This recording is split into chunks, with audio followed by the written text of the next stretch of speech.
stade qu'on vient de voir n'est pas la seule chose qui est faite par les résistants eux-mêmes. Tout dans cette cité est fait par les habitants eux-mêmes qui vivent dans une autonomie quasi entière. Ils ont leur propre boulangerie.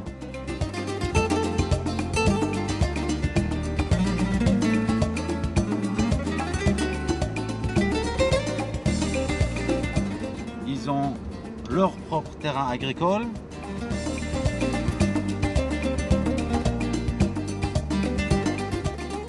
Ils construisent eux-mêmes leurs bâtiments. Ils établissent eux-mêmes leurs communications et ils ont leurs propres universités.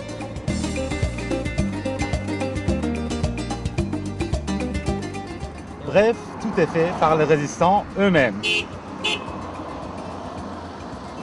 Mince, j'ai oublié de dire qu'ils ont leur propre police routière pour leur donner leur contravention. On a dû rouler trop vite.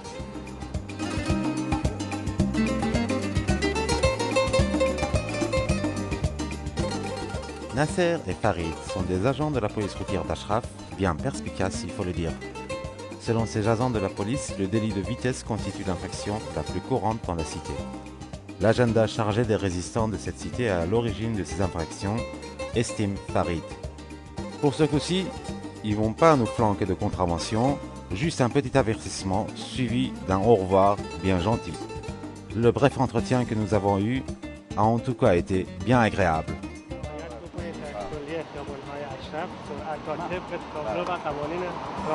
همیشه رعایت میکنم این مورد مشغول صحبت بودیم از دستمون در رفت.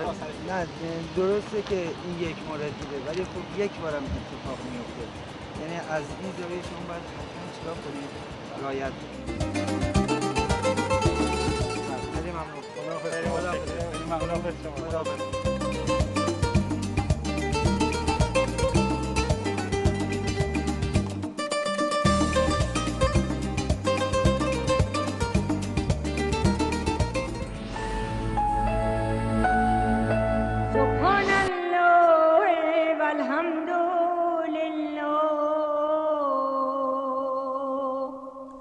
À midi, où que vous soyez à Ashraf, vous entendrez le haut-parleur du minaret de la mosquée d'Ashraf appeler à la prière des musulmans, un son devenu familier pour ces derniers. La mosquée Fatima Zahra, qui est un joli lieu de culte construit par les ingénieurs habitant Ashraf, a complètement modifié le paysage de la cité. Cette mosquée d'architecture typiquement persane porte le nom de Fatima Zahra, la fille du prophète Mahomet. Le choix de ce nom attise sans doute le défi historique lancé par l'idéologie des résistants d'Ashraf à celle médiévale et misogyne des religieux intégristes. Aucun visiteur de la cité ne rate l'occasion de venir voir de plus près cette belle mosquée. La mosquée Fatima Zahra n'est pas pour les résistants d'Ashraf un seul lieu de culte ou de cérémonie religieuse. Il est vrai que la conviction de ces résistants en un islam tolérant et démocratique a constitué l'épée de Damoclès au-dessus de la tête des dictateurs de Téhéran. Cette conviction en un islam de miséricorde est l'arme magique des résistants d'Ashraf contre le monstre de l'intégrisme, une sorte d'antithèse de la dictature religieuse de Téhéran. La barbarie pour laquelle prêchent les mollahs en Iran n'a rien à voir avec le message libérateur de l'islam.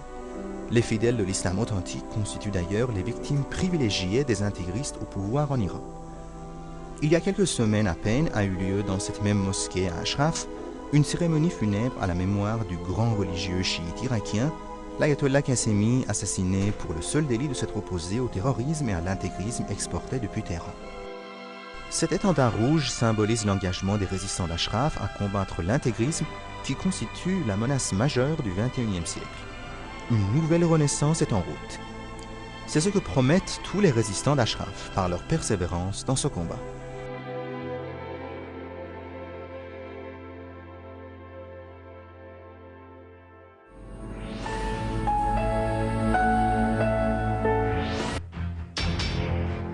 Cette route tranquille, tout de vert vêtu, nous conduit à l'un des lieux les plus respectés à Ashraf où reposent les résistants disparus, mais bien vivants dans les mémoires.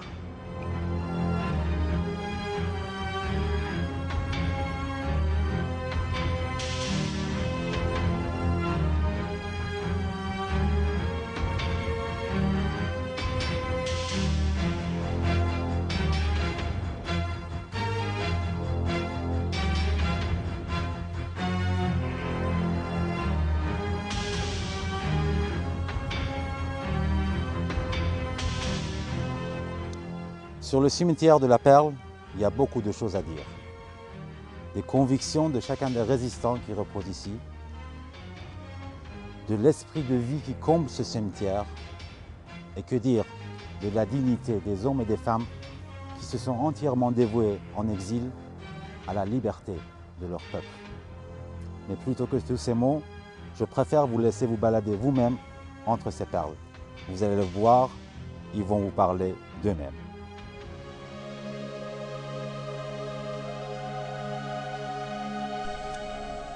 Comme une perle au cœur de l'huître, ce cimetière brille de tout son éclat au cœur de la cité d'Ashraf.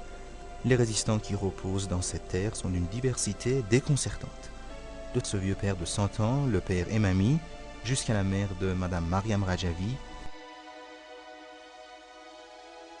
et des commandants de résistance chevronnés tels que Mahmoud Mahdavi, vous y trouverez toute la gamme des résistants qui se sont immortalisés dans leur sacrifice pour la démocratie en Iran. 120 000 militants des Moudjahidines ont été éliminés par le pouvoir en place en Iran. Le cimetière de la Perle n'enferme bien sûr pas tous ces héros, mais il en garde vivante la mémoire. Le dernier de ces militants à avoir été tué en Iran il y a quelques mois de cela s'appelait Valiullah Feyz Mahdavi.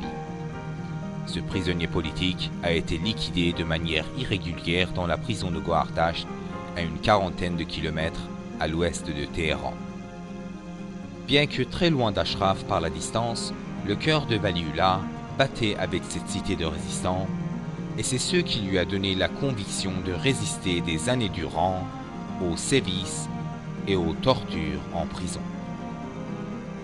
Il a eu d'ailleurs droit à un vibrant hommage de la part d'Ashraf au cours d'une cérémonie qui s'est tenue dans ce même cimetière de la Perle. Le sourire aux lèvres, le regard perçant, le portrait de ce prisonnier politique traduit la certitude de la continuité de la cause pour laquelle Valiullah a donné sa vie.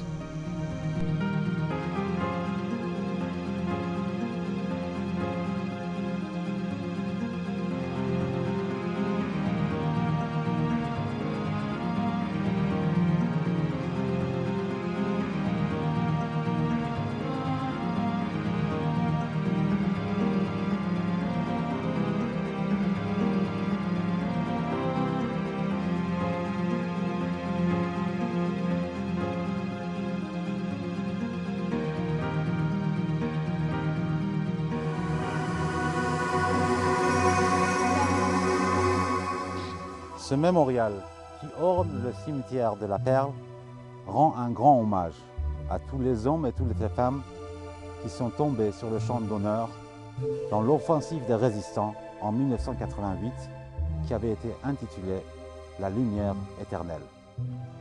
Cette grande offensive qui a amené la théocratie iranienne au bord du renversement s'est introduite dans les pages de l'histoire de l'Iran comme une grande épopée contemporaine.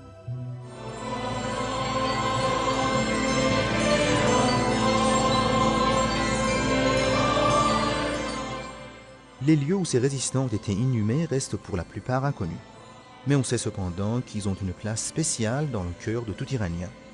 La mère patrie n'oubliera jamais ses fils et filles qui se sont sacrifiés à sa cause.